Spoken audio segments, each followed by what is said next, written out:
అయ్యా అసలు నీకు ల్యాండ్ టైటిలింగ్ యాక్ట్ అంటే ఏమిటో తెలుసా చంద్రబాబు అని అడుగుతా ఉన్నా. ప్రతి ఒక్కరికి తెలిసి ఉండాలి కాబట్టి ఈరోజు మీ అందరితో కూడా ఒక 2 నిమిషాలు దాని గురించి చెబుతా. దాన్నే ల్యాండ్ టైటిలింగ్ యాక్ట్ అంటారు చంద్రబాబు, ఫస్ట్ అది తెలుసుకో అని అడుగుతా ఉన్నా. మీ ఇంటికంతా ఫోన్లు కూడా చేస్తూ ఉన్నారు. మీ అందరికీ కూడా IVRS ద్వారా ఫోన్లు కూడా చేసి మీ భూములన్నీ జగన్ లాక్కుంటాడు అని చెప్పి ప్రచారం చేస్తూ ఉన్నాడు. నేను అడుగుతా ఉన్నా, ఇంత దిక్కుబాలిన రాజకీయాలు చేస్తూ ఉన్న ఈ చంద్రబాబు నువ్వు అసలు మనిషివేనా అని అడుగుతా ఉన్నాడు మీ బిడ్డ. ఈ సందర్భంగా మీ జగన్ మీ బిడ్డ భూములు ఇచ్చేవాడే కానీ భూములు లాక్కునేవాడు కాదు మీ బిడ్డ.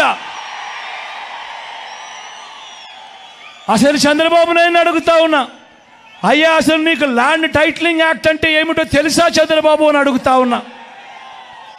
అసలు ల్యాండ్ టైటిలింగ్ యాక్ట్ అంటేనే దాని అర్థం ఏమిటి అని అంటే, భూముల మీద సంపూర్ణ హక్కులు రైతన్నలకు ఎల్లవేళలా ఉండేట్టుగా ఒక యాక్ట్ చేయడమే, దాన్నే ల్యాండ్ టైటిలింగ్ యాక్ట్ అంటారు చంద్రబాబు, ఫస్ట్ అది తెలుసుకో అని అడుగుతా ఉన్నా. ఇవాళ ఇదే పెద్ద మనిషి చంద్రబాబు నాయుడు గారు చేస్తూ ఉన్న తప్పుడు ప్రచారాలకు ప్రతి ఒక్కరికి తెలిసి ఉండాలి కాబట్టి ఈరోజు మీ అందరితో కూడా ఒక 2 నిమిషాలు దాని గురించి చెబుతా. ఈ ల్యాండ్ టైటిలింగ్ యాక్ట్ అన్నది రాబోయే రోజుల్లో ఒక పెద్ద సంస్కరణ అవుతుంది.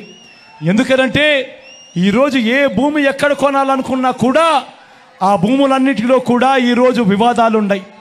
ఆ భూముల్లో ఎక్స్టెంట్ అన్నా తక్కువ ఉంటుంది, సబ్ డివిజన్ అన్నా జరగకపోయి ఉంటుంది, సర్వేలన్నా జరగకపోయి ఉంటాయి, రికార్డులన్నీ అప్డేట్ కాకపోయి ఉంటాయి.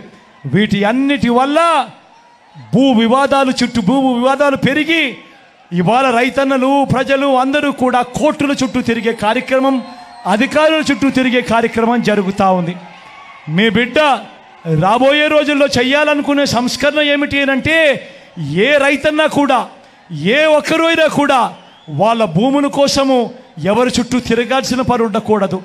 ఏ కోర్టుకు వివాదాలకు సంబంధించిన ఏ కోర్టుకు వెళ్లాల్సిన పరిస్థితి ఆ భూముల మీద వాళ్ళకు సంపూర్ణ హక్కులు వాళ్లకు కల్పిస్తూ, ఆ భూముల మీద ఏదైనా వివాదం ఉంటే ఆ వివాదాన్ని గవర్నమెంట్ గ్యారంటీ ఇస్తూ వివాదం లేదు ఈ భూములు అని చెప్పే ఒక సంస్కరణ తీసుకుని రావాలని మీ బిడ్డ ఆలోచన.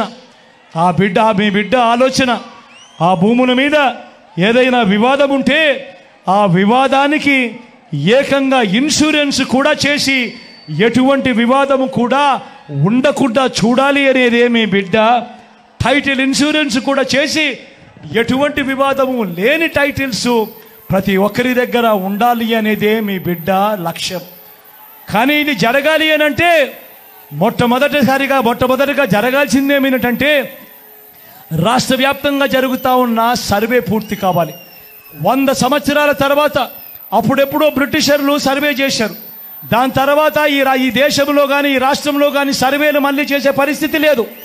ఈరోజు మొట్టమొదటిసారిగా మీ బిడ్డ గ్రామ సచివాలయాలు తీసుకొని వచ్చి అందులో ఏకంగా 15,000 సర్వేయర్లను కూడా అందులో పెట్టి ఈరోజు మీ బిడ్డ 100 సంవత్సరాల క్రిందట జరిగిన సర్వేను మళ్ళీ మీ బిడ్డ ప్రతి ఎకరాను కూడా సర్వే చేయిస్తూ ఉన్నాడు. రైతుల కోసం సర్వే చేయించడమే కాకుండా వాటికి సంబంధించిన సరిహద్దు రాళ్లను పెట్టిస్తూ ఉన్నాడు, రికార్డులన్నీ అప్డేట్ చేయిస్తూ ఉన్నాడు, సబ్ డివిజన్ చేయిస్తూ ఉన్నాడు.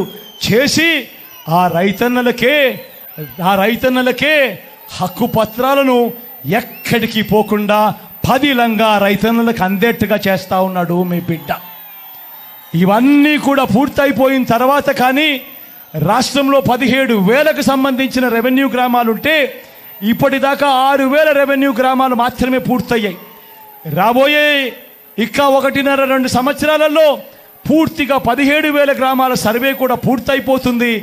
ఆ తర్వాత ప్రతి రైతన్న దగ్గర ప్రతి ఒక్కరి దగ్గర వాళ్ళ భూములకు సంబంధించిన పక్కా రికార్డులు ఉంటాయి. సర్వే చేసిన భూమి ఉంటుంది, సరిహద్దులు పాతిన భూములు ఉంటాయి, రికార్డ్స్ అన్ని అప్డేట్ అయిన భూములు ఉంటాయి, సబ్ డివిజన్ జరిగిన భూములన్నీ కూడా పూర్తి హక్కులతో ఆ రైతన్నులకు ఆ పేదలకు వాళ్ళందరికీ కూడా వాళ్ళ దగ్గర ఉంటాయి. అటువంటి పరిస్థితిలో ఆ పరిస్థితి వచ్చిన తర్వాత ఈ ల్యాండ్ టైటిలింగ్ యాక్ట్ తీసుకొని వచ్చి ఏ స్థాయిలోకి తీసుకొని పోతామోనంటే ఆ భూములకన్నిటికీ వివాదాలు ఏదైనా వస్తే ప్రభుత్వం గ్యారంటీ అని చెప్పే పరిస్థితిలోకి తోడుగా ఉండే కార్యక్రమమే ఈ ల్యాండ్ టైటిలింగ్ యాక్ట్ అన్నది ప్రతి ఒక్కరూ కూడా తెలుసుకోమని కోరుతూ, చంద్రబాబు చెప్పే అబద్ధాలు, చంద్రబాబు చేసే మోసాలను ఏ ఒక్కరూ కూడా నమ్మొద్దు అని చెప్పి ప్రతి ఒక్కరిని కూడా ప్రార్థిస్తా ఉన్నా.